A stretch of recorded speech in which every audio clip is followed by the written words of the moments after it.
Je suis Julie du blog Feminity NG pour Mr K Fighting Kit et aujourd'hui, avec les produits La Roche-Posay, je vais vous montrer un maquillage complet du visage, des sourcils, des yeux et des lèvres. Donc pour commencer, il faut que vous ayez une peau déjà bien hydratée avec une crème hydratante au préalable. On commence par mettre l'anti-cerne sous les yeux, que l'on vient estomper avec un pinceau. J'estompe un peu au-dessus de la paupière afin d'illuminer le regard avec l'excédent de produit. Ça permet aussi de corriger un petit peu les imperfections qu'il peut y avoir sur la paupière supérieure et illuminer le regard aussi. Ensuite, je prends un estompeur d'imperfections. Et là, sur toutes les imperfections que vous allez avoir sur le visage, vous mettez un peu de produit. Vous estompez avec un pinceau afin que le produit se mette bien en place sur l'imperfection et que ça ne fasse pas un pâté. Donc ensuite, vous avez le choix. Soit vous pouvez utiliser un pinceau correcteur rougeur, soit vous pouvez utiliser une CC crème. La CC crème veut dire Color Control Cream.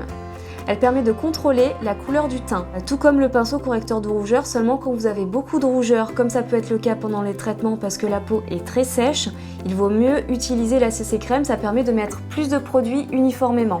Donc la CC crème, vous pouvez l'appliquer à la main, mais vous pouvez aussi l'appliquer au pinceau comme vous appliqueriez un fond de teint. Moi je vais l'appliquer au pinceau parce que je préfère. Vous l'appliquez bien uniformément partout sur le visage, les joues, le menton, le nez. Voilà, jusqu'à ce que le produit soit bien en place sur votre peau. N'oubliez pas le cou, même si c'est une CC crème, c'est bien aussi d'en mettre sur le cou. Donc maintenant on va passer au fond de teint. Pour l'appliquer, j'en mets d'abord un petit peu sur la main. Ça me permet de mieux doser le produit pour l'appliquer sur le visage. On n'oublie pas le cou. Voilà. Ensuite, une fois que le teint est bien uniformisé, on va l'illuminer avec une poudre bronzante. On applique un peu de produit, on teste sur la main, voir si c'est pas trop foncé, et on applique d'un geste très léger sur le visage.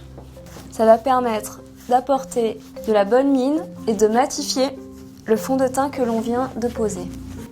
Une fois qu'on a illuminer le visage avec la poudre bronzante, on va poser le blush. Donc vous pouvez choisir la teinte suivant la carnation de votre peau. Moi j'ai choisi un rose un peu orangé. Et vous venez le poser sur le dessus des pommettes. Donc le mieux pour le poser, il faut faire un petit sourire et l'étirer vers la tempe. On en a fini avec le teint. Maintenant on va passer aux sourcils. Donc je prends un crayon à sourcils. Donc vous avez la partie petite brosse, mais quand on n'a pas de sourcils, elle ne sert pas encore, mais elle servira très bientôt. Et la partie crayon. Donc vous pouvez encore avoir des sourcils ou avoir un tatouage de dermographie. Ça n'empêche pas que vous pouvez maquiller aussi vos sourcils pour donner un trait un peu plus naturel et moins figé. Pour la forme du sourcil, c'est à votre ressenti, soit comme ils étaient avant la chute des poils, soit vous pouvez vous permettre des petites fantaisies. Alors la technique, c'est de redessiner l'ovale du sourcil et de crayonner poil à poil afin de donner un effet plus naturel. Voilà pour les sourcils. Maintenant on va passer aux yeux. Donc vous choisissez la teinte du fard à paupières en fonction de la couleur de vos yeux. Ayant les yeux verts, je choisis une couleur marron. Pour l'application, on part de l'extérieur de la paupière vers l'intérieur, donc sur la petite paupière. Je vous conseille de foncer les coins externes pour allonger le regard.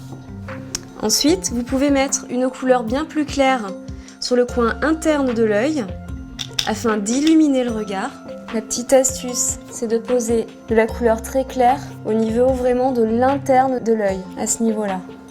Et vous pouvez aussi poser de la couleur très claire sur la grande paupière supérieure afin d'accentuer le maquillage qui est un peu plus foncé pour la paupière, la petite paupière supérieure, jusqu'à la rase du sourcil.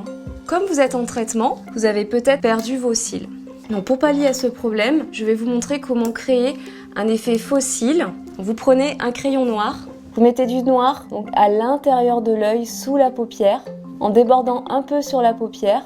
Ensuite, vous dessinez comme un trait d'eyeliner sur la paupière que vous étirez à l'externe de l'œil. Vous prenez un pinceau biseauté pour venir étirer le noir du crayon et créer un effet fumé. C'est ce qui va donner l'illusion que vous avez des cils. Donc une fois les yeux terminés, je vais matifier le teint avec une poudre fixatrice.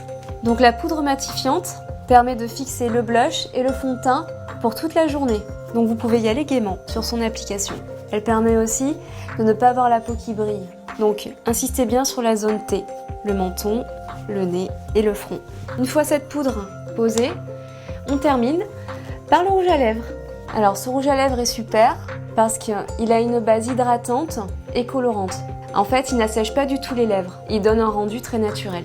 Et voilà, c'est terminé. Et pour la touche finale, vous pouvez remarquer que j'ai rajouté une petite frange. J'espère que ça vous plaît. Donc à très bientôt pour de nouveaux tutos avec Mr K Fighting Kit.